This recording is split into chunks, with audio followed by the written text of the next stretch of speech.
The chamber is thick with the choking gray smoke of burning sulfur and animal dung. You thrash against heavy leather straps binding your wrists to the carved oak of the bedpost. 3 robed figures loom over you, their faces entirely obscured by the toxic haze. One forcefully pries your jaw open with a splintering wooden wedge, scraping against your teeth. Another pours a thick, dark, suffocating liquid down your throat. Violent convulsions rack your chest as the toxic sap hits your stomach, your body desperately trying to reject the poison. Your pulse races, cold sweat pooling in the hollow of your collarbone as your lungs scream for clean air. A heavy hand checks your fading pulse, ignores your suffocating gasps, and calmly signals for a rusted iron blade to be brought to the open flame. As the heated metal nears the frantic pulse at her throat, the woman's eyes roll back into the suffocating dark. This is not a scene drawn from an inquisitor's hidden dungeon, nor is it a punishment extracted from a condemned criminal. It is a state-of-the-art medical treatment. The year is 1312, unfolding within the walls of a quiet, affluent stone manor in southern England, and every brutal action taking place in this room is entirely real. If you are drawn to the dark, erased histories that shaped the modern world and the terrifying realities our ancestors endured, make sure to subscribe and step into the shadows with us. Months earlier, the stone courtyard of the manor had been bathed in warm, forgiving sunlight. A 24-year-old woman of high social standing had been walking across the paving stones when a sudden wave of sheer exhaustion overtook her. It was a simple fainting spell, the natural consequence of a sleepless night and the heavy, restrictive garments woven from thick wool. She collapsed silently onto the stone, her pale hands scraping against the rough mortar. Servants rushed to her side, carefully lifting her limp body and carrying her up the winding stairs to her bedchamber. They laid her atop the feather mattress, unlacing her bodice to let her breathe, assuming rest would easily restore her. But her brief collapse was merely the pretext for a much darker, irreversible intervention. Hours later, the heavy oak door of her chamber swings open to admit a figure of unquestioned authority. A physician steps into the room, his dark velvet robes brushing against the floorboards, carrying a brass-clasped, leather-bound chest. He does not look at the woman's face, nor does he ask for her symptoms. Instead, he moves directly to a heavy oak table, unlatching the chest to reveal thick, ancient texts of Galenic medicine, their vellum pages dark with centuries of rigid doctrine. He unrolls a large parchment detailing a crude, highly stylized map of the human body. Reaching into a velvet pouch, he produces a sharp stick of charcoal. With a harsh, deliberate motion, he draws a heavy line dissecting the female form on the parchment, separating it entirely from the male ideal. He gestures sharply to her pale skin, categorizing her instantly under the ancient classification of cold and wet. In his text, she is not merely a patient suffering from fatigue, she is a fundamentally incomplete, defective organism. He presses the back of his hand against her cool forehead, logging her natural, resting pallor in his ledger as a critical anatomical failure. Her very biology is viewed as a damp, passive swamp, a vessel constantly on the verge of rot unless managed by the heated, rational intervention of men. He closes the heavy text with a loud, echoing thud. From the depths of his chest, he produces an array of rusted iron tools, gleaming dully in the candlelight, preparing to correct a body he believes is inherently broken. The physician begins his physical examination, his hands cold and completely devoid of gentleness. He presses his thick fingers deeply into her lower abdomen, pushing past the soft tissue. Slowly, methodically, he traces an invisible, erratic path upward toward her ribs, digging his thumbs into her flesh. He is mapping the location of a phantom beast. According to his sacred texts, the uterus is not a stationary organ, but an independent animalistic entity that migrates freely through the chest cavity whenever it is starved or displeased. He visualizes this wandering organ creeping upward, detaching from its moorings to wrap around her lungs and suffocate her from the inside out. He turns to his ledger and records her wince of pain, not as a reaction to his bruising touch, but as undeniable proof of the beast violently reacting to his presence. He orders his assistants to pull the heavy wooden shutters closed, plunging the room into stifling, claustrophobic darkness. He signals for an assistant to bring in a wooden cart loaded with foul-smelling burlap sacks and a long, heavy iron funnel. The preparations to drive the invisible beast backward have begun. Outside the locked door, a desperate alternative arrives in the form of an older village midwife. She carries a woven basket, emitting the gentle, earthy scents of soothing willow bark, dried raspberry leaf, and bundles of clean, boiled linen. She possesses decades of tactile, practical experience with the female body, knowing intimately how to ease a woman's natural pains. She reaches a worn, calloused hand toward the iron latch of the heavy oak door. Instantly, the physician's assistant steps from the shadows of the corridor, his hand clamping roughly onto her wrist. He violently shoves her backward, her basket tipping, sending a cascade of dried herbs scattering across the cold stone floor. The assistant does not speak, but reaches into his tunic and flashes a thick parchment bearing a heavy, red wax ecclesiastical seal. He points to the scattered herbs, then raises 2 fingers, slowly mimicking the signing of the cross in the air. It is a silent, terrifying threat of heresy, an unspoken promise of the Inquisitor's pyre for anyone who dares interfere with the sanctioned medical authority of men. The midwife's eyes widened with helpless terror. She slowly backs away into the shadows, abandoning her life's work on the floor. Inside the dim, locked room, the young woman hears the heavy iron bolt slide shut a second time. She is now completely severed from the only practitioner who understands her anatomy, trapped in a room with men who view her body as a theoretical battlefield.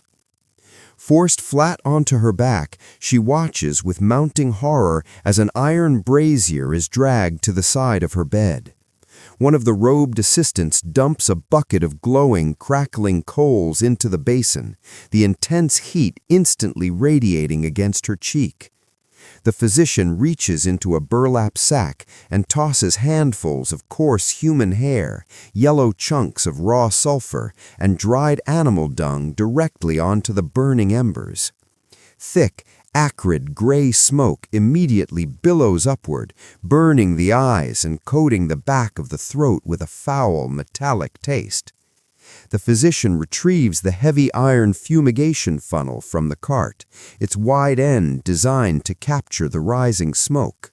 Without warning, the narrow end of the heated iron funnel is clamped directly over the young woman's nose and mouth. The noxious, blistering smoke is forced directly down her trachea, filling her lungs with toxic ash. The doctrine dictates that the wandering organ despises foul odors, and this suffocating smoke will force it to retreat downward, away from her chest. Simultaneously, another assistant places a smaller brazier beneath the foot of the bed, burning sweet-smelling oils and crushed rose petals directly beneath her heavy woolen skirts. The sweet scent is intended to attract the organ back to the pelvis, creating a horrific, coordinated assault on her senses. The iron funnel, heated by the rising smoke, begins to sear the delicate skin of her face, leaving raised, angry red marks across her cheeks. She thrashes in agonizing panic, her chest heaving violently against the leather straps as her body fights desperately for a single breath of clean oxygen. Her eyes water fiercely, tears streaming down her burned cheeks, while her throat spasms in a violent, uncontrollable coughing fit. The physician watches her agony with total clinical detachment. He steps to his wooden lectern, dips a quill into dark ink, and carefully notes her desperate thrashing in his ledger.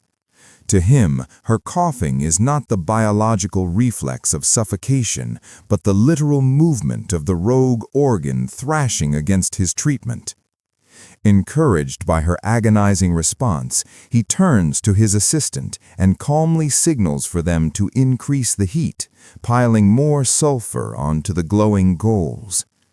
The worst, however, was still to come. Eventually, the burning hair and sulfur burn down to ash, and the choking smoke begins to clear from the room.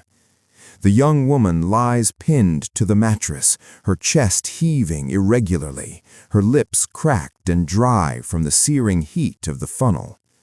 The physician presses his ear near her sternum, listening to the ragged, shallow intake of her breath.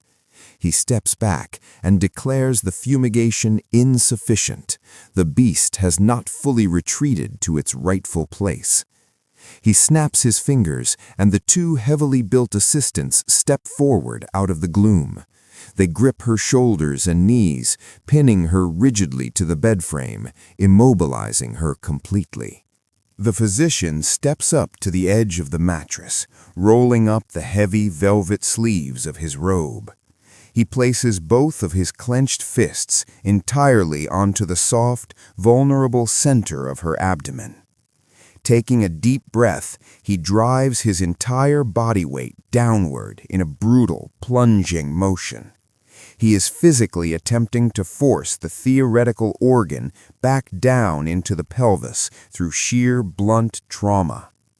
Deep, dark shadows instantly bloom across her pale skin beneath his knuckles.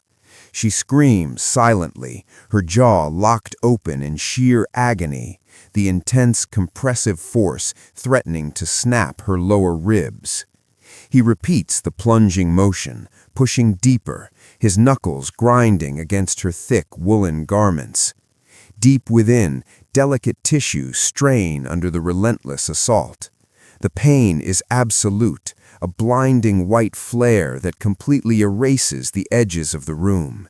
Yet she cannot curl inward to protect herself, held flat and helpless by the heavy weight of the unmoving assistants. The physician finally steps back, wiping a sheen of sweat from his forehead with the back of his hand. He breathes heavily, satisfied that he has wrestled the internal beast into submission. But his doctrine dictates that the trauma of the wandering womb leaves behind stagnant, corrupted humors that must now be purged. He turns to his brass chest once more, preparing to drain the poisonous residue the beast has allegedly released into her veins. The intervention is shifting from physical compression to a devastating depletion of her life force. A heavy, tarnished brass basin is kicked unceremoniously under the edge of the mattress, echoing loudly against the floorboards.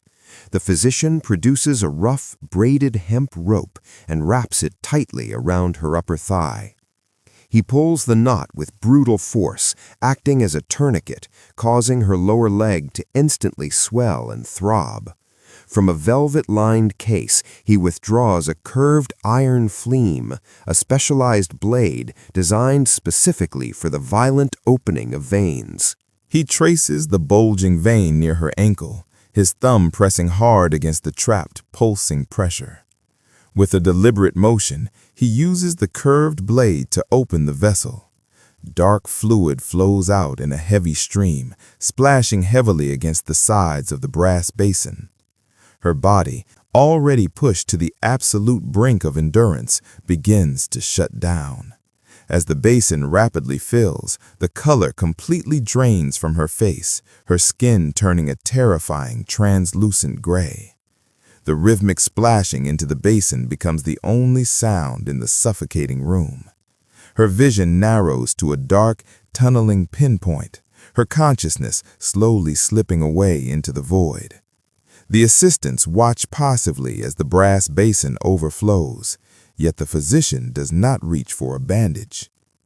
Hours later, the physician closes his thick ledger, drawing a single line through his original diagnosis. He summons a black-robed priestess. Her survival is no longer medical resilience. It is deemed supernatural defiance. She is dragged to a lightless, freezing subterranean monastic cell, heavy iron chains bolted to the rough stone wall. Centuries later, the ancient Galenic text dissolves into shadow. A woman sits alone in a stark, blindingly white room, clutching a thin examination gown, wondering if her symptoms will be dismissed. Just how much of that ancient, dismissive shadow still walks through that door? Subscribe, leave a comment below, and help us keep the erased voices of the past alive.